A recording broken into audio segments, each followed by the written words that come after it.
I am just a few steps away from my diploma. 4 years of college, I survived it all. Not thanks to anyone else, but through endless late-night shifts at the town cafe, weeks of instant noodles, and quiet study sessions with no family member present at parent-teacher conferences. I thought today's ceremony would be a fitting end to all those sacrifices. Until she stood up. My mother's voice, Helen Carter, tore through the solemn atmosphere in the auditorium. She cheated to graduate, she screamed. She slept with Principal Henderson to pass her classes. She's a fraud. The applause died. Cameras, phones, eyes all turned towards me. I stood frozen on stage, diploma not yet in hand. My head buzzed, blood congealed in my chest. I clearly heard my mother yell, "Ask her about the Miller family inheritance. Ask about the hospital all those years ago.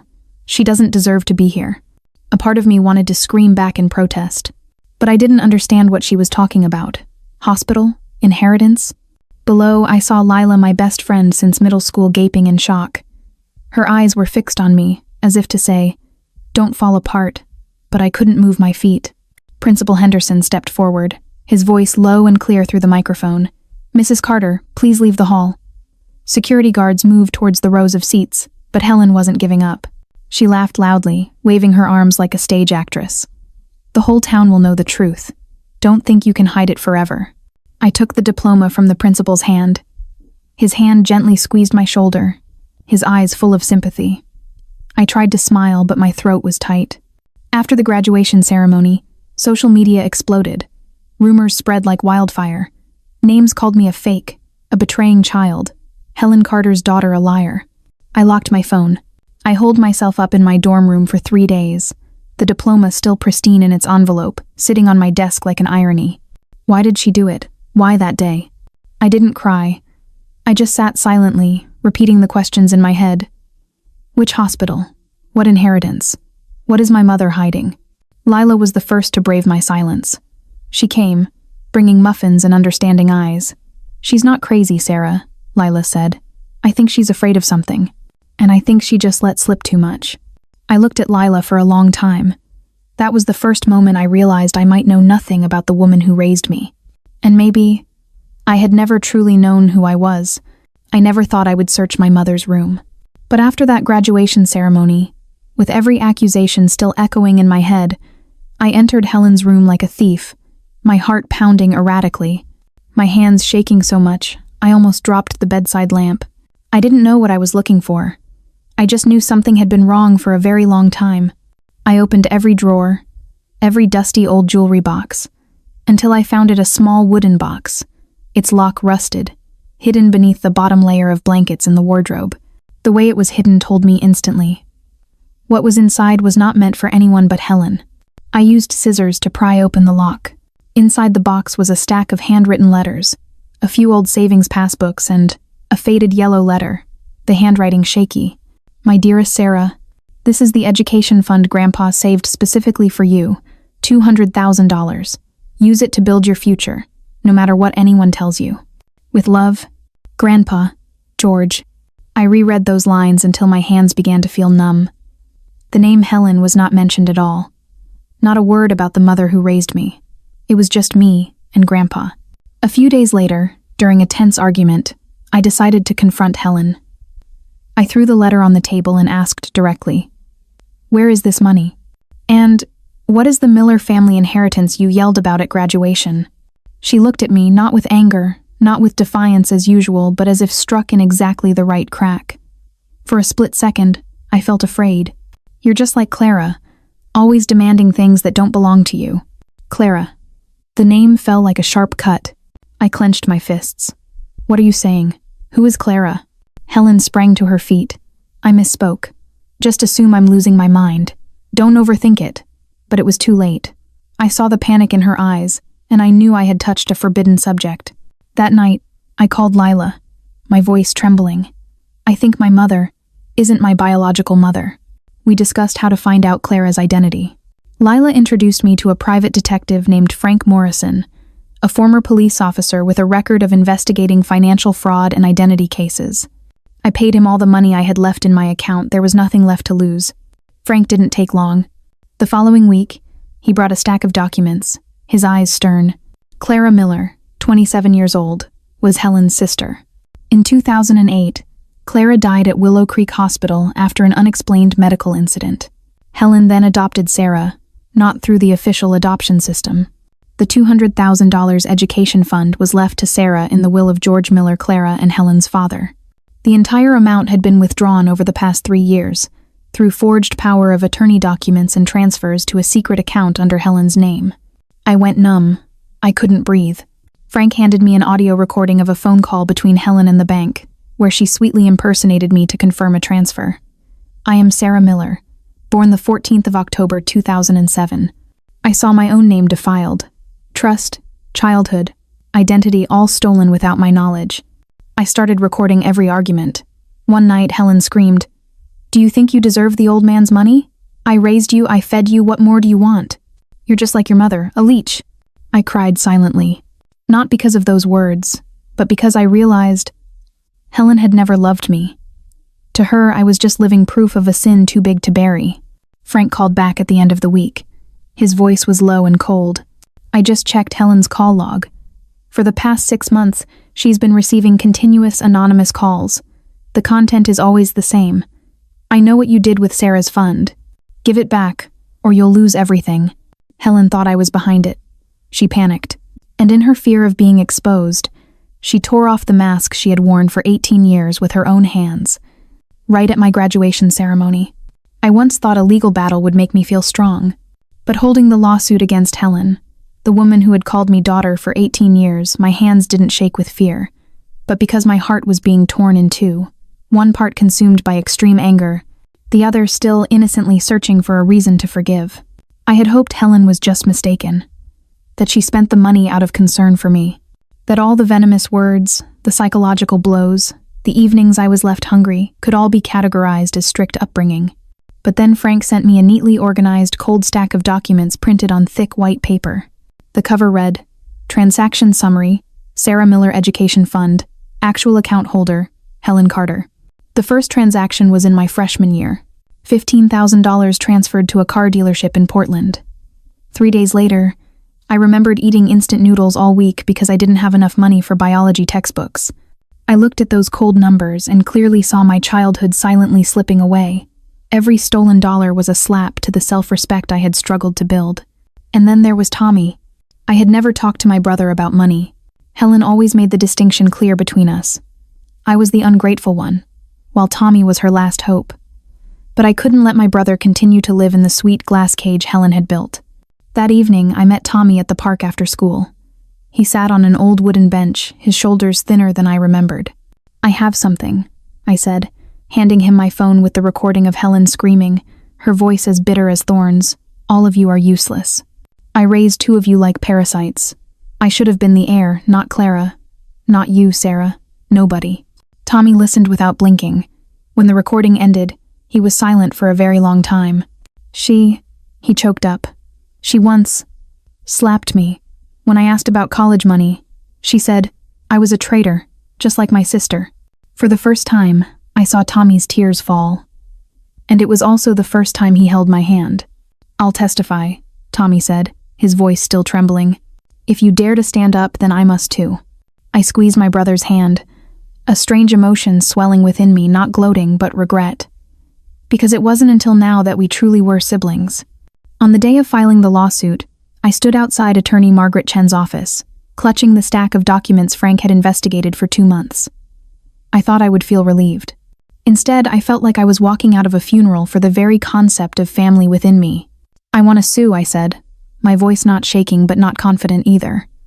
"For fraud, forgery, defamation, and prolonged financial abuse." Margaret didn't ask again. She just nodded and opened the file. The lawsuit spread faster than I expected. Willow Creek was a small town, and people couldn't resist gossiping about that Sarah girl who sued her own mother to steal property. I walked into the grocery store. People stopped talking. I passed the library. Silent eyes followed me like ghosts. Helen, as expected, also began to retaliate. She sent handwritten letters to neighbors, complaining that she was the victim of a child brainwashed by bad friends and a detective who fabricates stories. I didn't bother to read it all. I also didn't bother to justify myself. The truth doesn't need to be shouted, it needs to be revealed at the right time. The preliminary hearing arrived on a stifling August morning. I wore a white shirt, no makeup. I wasn't there to perform. I was there to end it. In court, Margaret played the recording of Helen mocking me, cursing Tommy, and admitting to withdrawing the money before the girl found out. Frank presented evidence of forged signatures, manipulated bank statements, and the testimony of a bank employee who confirmed Helen had used fake documents to impersonate me and withdraw money. Helen burst into tears. The girl is making it up. I just wanted to teach her a lesson because she was so spoiled. Her voice rang out like a desperate death rattle, but no one believed her anymore. I saw it clearly in the judge's eyes, in Tommy's eyes sitting in the back row. And in that moment, I understood one thing. The truth, no matter how late it arrives, still carries its own weight. The court opened at 8 a.m. I arrived an hour early, sitting in my car with a cold coffee and sweaty hands. I stared at the courthouse entrance, which today would serve as a dissecting room for what people once called maternal love. Margaret stepped out of her car, adjusted her blazer, and gave a slight nod. "We're not here for revenge, Sarah. We're here for closure." I nodded, but my throat was tight. I had thought today would be the day I found justice, but all I felt was exhaustion. As I entered the courtroom, I saw Helen already sitting at the opposite table. Her dress was ash gray, not the high-quality silk she usually preferred. Her hair was disheveled, her eyes shadowed with bluish-gray circles. She didn't look at me. For the first time in my life, I saw her diminished. No longer the powerful woman who always dominated every room. She resembled a shadow more shattered, distorted, and hollow. Tommy sat right behind me. He held my hand. I could feel his trembling, just as I had trembled in my dorm room 4 years ago, when I discovered my bank account balance was only $14. "You can do it, sis," he whispered. Judge Reeves entered. A silver-haired woman, her voice sharp but not cold. "We are here today to hear the case of Anderson versus Anderson. Both parties have submitted full evidence. We will begin with witness testimony." Margaret called Dr. Patricia Hammond a handwriting expert. She walked up, carrying a thick file. Her voice was steady, clear, emotionless like a precise scalpel. I analyzed 40 documents signed Sarah Miller over 3 years. 37 of them were not signed by her. There were signs of mechanical copying, unnatural pen lifts. I also found several practice sheets with Sarah's signature found in the defendant's desk drawer. Helen bowed her head. I no longer saw resistance, only silence. Margaret continued. "We have financial evidence. Over $200,000 transferred from the education fund in Sarah's name to a secret account belonging to the defendant. We also have spending statements. Purchases of a Lexus car, a sapphire necklace, a Palm Springs getaway, casinos in Portland. I no longer heard those details clearly. My heart beat slowly, one beat at a time, as if trying to cling to reality. Each of those luxuries was linked to a night I had cried because I didn't have enough money for textbooks. A week I had washed dishes for 3 shifts just to pay rent. Helen's lawyer tried to defend her. She was only managing assets for her daughter. Sarah is the ungrateful one. The judge looked at Helen. "Do you have power of attorney?" Helen was silent. For a very long time. Finally, she opened her mouth, her voice hoarse like a relic. "I just wanted the girl to learn a lesson. She doesn't appreciate me." Reeves cut her off. "You lost the right to teach when you started stealing." The verdict was delivered after an hour of deliberation. Judge Reeves returned, holding the final file. The court finds the defendant, Helen Carter, guilty of forging signatures, embezzling an education fund, and causing severe damage to the plaintiff's honor and emotional well-being. The total amount the defendant is accused of misappropriating is $200,000, along with $100,000 in emotional damages. The defendant is obligated to repay the full amount, plus interest and legal fees, totaling $300,000. I heard it as if the verdict was for someone else. Not me. Not the girl who once curled up in her dorm, fearing expulsion because she couldn't pay tuition. The judge wasn't finished. Due to the systematic nature of the fraud, the court also refers the entire case to the prosecutor's office for consideration of criminal prosecution on charges of fraud and forging legal documents. The gavel struck. Sharp, decisive. Helen, the woman who once stood in front of hundreds of people to humiliate me, was now just a shadow collapsing into her seat, burying her head in her hands, sobbing silently. I turned away. Outside the court, the wind blew strongly. My shirt clung to my body, but I didn't feel cold. Tommy stood beside me, silent. Margaret came out last, holding her file, and gently patted my shoulder. "Well done, Sarah." I didn't know if it was praise or comfort. Perhaps both. I looked up at the gray sky of Willow Creek. For the first time in years, I didn't feel afraid when I thought about tomorrow. I was no longer the deceived child. I was a survivor. 3 weeks after the final hearing, I started to sleep again. But the dreams didn't soften. In my dreams, I still saw Helen standing at graduation, screaming under the spotlight. She's not the child I chose. She's a living reminder. I woke up in the middle of the night, cold sweat beading on my forehead. I thought it was all over. But clearly, it was just the first floor of a decaying multi-story house. The question remained unanswered.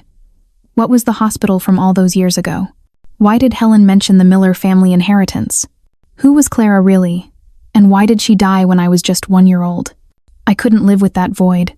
I started to go through all the data from the lawsuit documents, files, call logs, scattered messages, and then I stopped at a detail, one I had previously overlooked. In the list of calls threatening Helen before the trial, a strange number repeated many times hidden identity but registered under an organization, Willow High School. The school I once attended, also where Principal Henderson worked. I went to see him that afternoon unannounced. The principal's office door was the same as ever, the nameplate James Henderson neatly affixed below the brass handle. He invited me in. The room was unusually quiet. I didn't beat around the bush. "Was it you who called and threatened Helen for the past 6 months?" Silence for a moment. Then he nodded. "Yes, it was me." I sprang to my feet. "Why? How are you involved in this?" He slowly took out a cream-colored envelope and placed it on the table. "Sarah, I am your biological father." I thought I misheard. The room seemed to distort in my eyes. Everything blurred, except that one sentence. "I am your biological father." He opened the envelope. Inside were the results of a DNA test, a comparison sample from a public health checkup I had participated in at school last year. It was something I had forgotten as soon as I left the infirmary, but for him, it was confirmation of 17 years of suspicion stifled in his heart. "Your mother and I, Clara, were ex-lovers. In 2007, she told me she was pregnant. I was planning to propose to her." His voice was choked. "But the day after, she disappeared." I remembered Helen had said my mother died in an unfortunate medical accident, but she had never mentioned my father. I searched everywhere. Eventually, I learned Clara died at Willow Creek Hospital, simply recorded as an accidental drug reaction. No one suspected anything, because someone said she had a severe allergy history. Henderson looked at me, his eyes brimming with tears, but not weak. I didn't believe it, and I investigated. But there was no proof. I only knew one thing. Helen was the last person to see Clara. She was the one who admitted Clara to the hospital that day, and after her death, she suddenly adopted you without any official procedures. I felt like I couldn't breathe anymore. Everything began to crumble. It was me who called and threatened Helen. I thought if I cornered her, she would expose herself, but I didn't expect it would make her go crazy at your graduation. He bowed his head. "I'm sorry. For everything." I didn't answer immediately. I just looked at him, a man who had been silent for 2 decades, living beside me without daring to step forward, because he was afraid, because he had no proof, because Helen had taken both my mother and my childhood. That evening, I sought out Dr. Margaret Evans, the doctor on duty during the fateful night Clara died. After much hesitation, she agreed to meet me. I remember Helen coming to the hospital with her sister. Clara seemed tired, but conscious. Helen insisted on being left alone in the room with the patient, saying it was private family matters. An hour later, the alarm went off. Clara had stopped breathing. The conclusion was anaphylactic shock. I asked, "At that time, was there any medicine bottle in the room?" She nodded. I saw Helen carrying a small bottle of medicine, privately labeled. When I asked, she said it was personal allergy medication. My whole body went cold. That was the night Helen killed my mother. On the way home, I didn't cry. I didn't scream. I didn't throw my phone. I didn't write in a diary. I just sat alone in the living room, holding the little dog Tommy named Lucky, and silently listened to my heartbeat. Each beat, slow, resilient, alive, and lucid enough to know.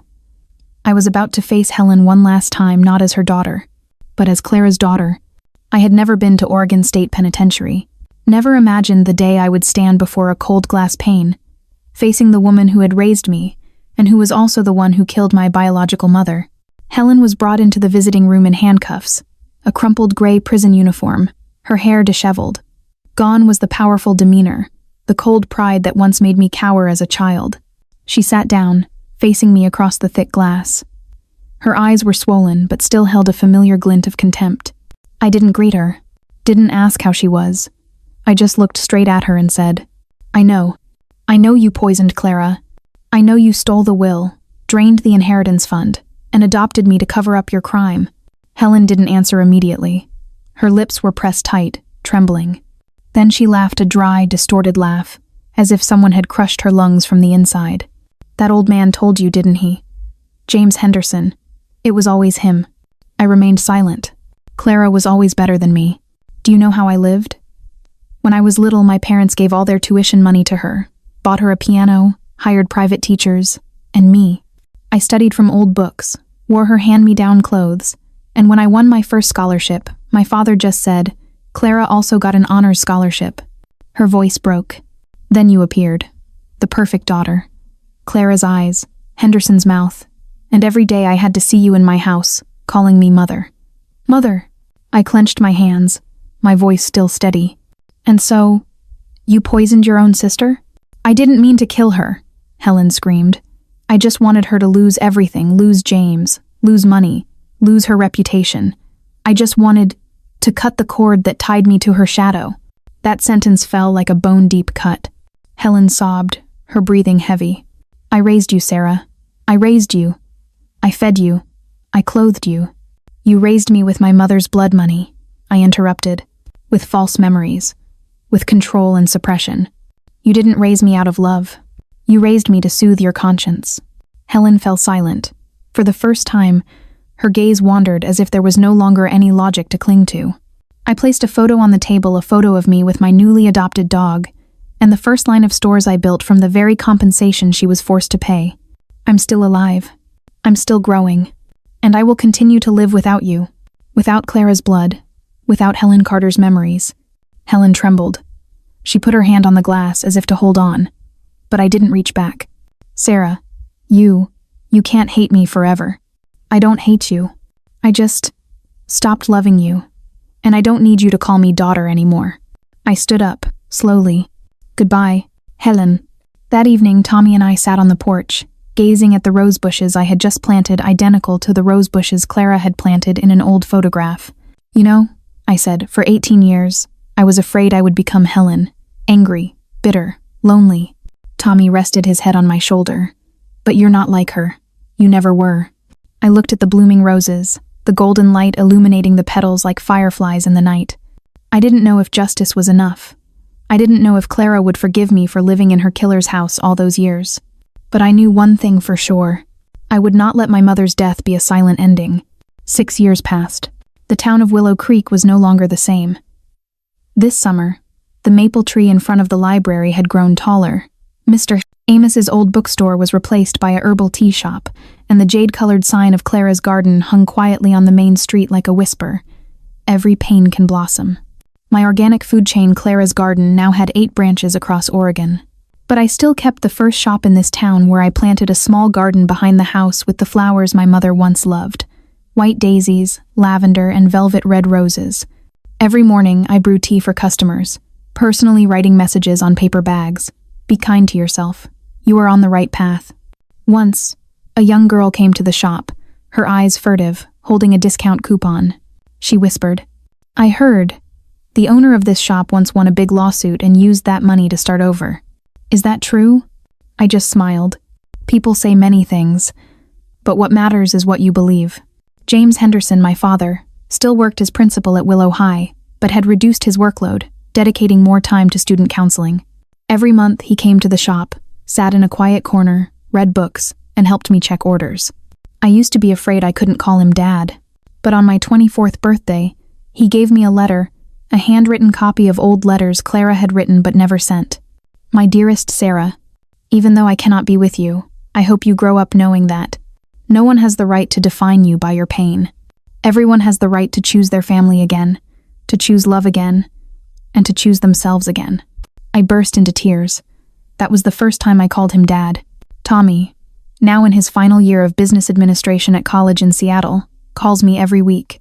He tells me about his first girlfriend, about a difficult marketing class, and about missing home even though the home he refers to is where I live.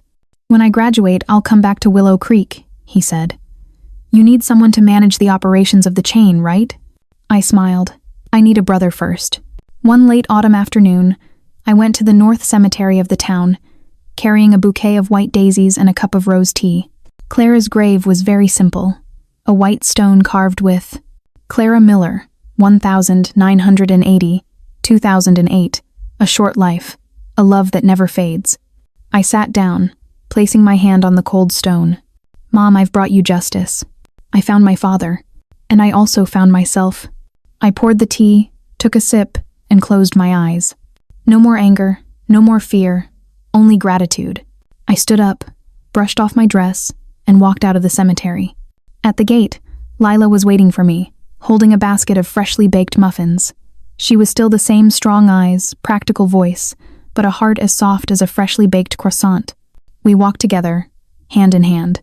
I looked back one last time, as if bidding farewell not only to my mother, but also to the old Sarah, the girl who once only knew how to silently swallow tears, who once saw kindness as weakness, and who once believed she owed gratitude to someone who had killed her own biological mother. Today's Sarah has learned that she is not a product of the past, but the one who rewrites her own ending. The inheritance I received was not money, but resilience, integrity, and freedom from lies. I will protect it for the rest of my life.